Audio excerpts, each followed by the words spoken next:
Neri Garcia with another $2 request. This one is really cool.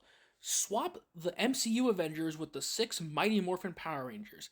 Could the Mighty Morphin Rangers survive the MCU villain gauntlet? First up, the Rangers are going to have to go up against Loki and the Chitauri army. The army should be simple enough for them to handle. Honestly, they should be able to just blitz right through them and cut down many of them.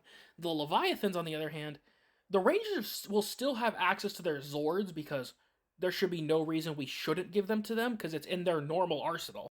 So they could either just have the Zords individually fight or just make a Megazord to cut them down.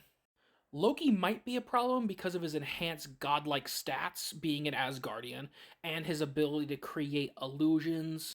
And the mind control might be an issue, but I think the morphing grid should protect the Rangers long enough for them to deal with Loki. Worst case scenario, just make a Megazord and just absolutely curb stomp him. Now, Ultron and his sentries, that's going to be a bit more difficult than Loki and the Chitauri army. Because that is going to basically make a massive army that they're going to deal with extremely powerful robots and a sentient AI. And the real hard question here isn't if they could deal with Ultron. It's going to be what's going to win over the Ultron virus or the Megazord's morphing grid protection. Because if they don't have a strong enough quote unquote firewall with the morphing grid, Ultron could in theory take control of the Zords. And if Ultron does that, I'm not sure what they'll do. Because despite how powerful the Rangers are, they are not strong enough even collectively to fight a Zord.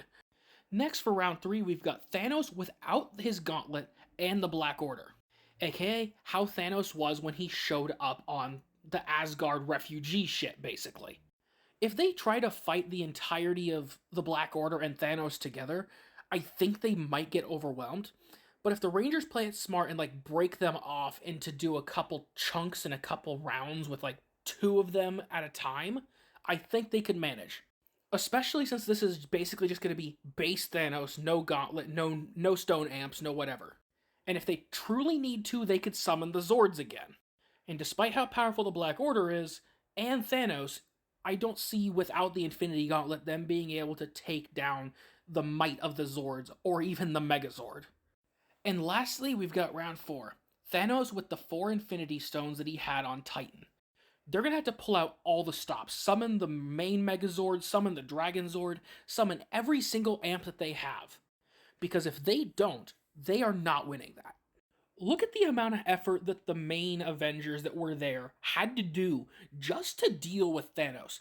Especially since in this case, they, first off, don't have someone who could put Thanos into sleep, so they're not going to be able to do the whole take the gauntlet off of Thanos' hand trick. Now, they might have the morphing grid energy to be able to protect them, kind of like what was happening with Iron Man getting hit with the Power Stone. So, individually, I think they'd probably do equal, a little bit less, or a little bit better than Tony did against Thanos in a 1v1. And if they work collectively, maybe they could take down Thanos there. But I am not certain of that. So, for the first 3 rounds, I could see them definitely winning their fights. But for the final one, unless they get really lucky and extremely coordinated and have every single advantage that's in their arsenal, I don't see them beating round 4.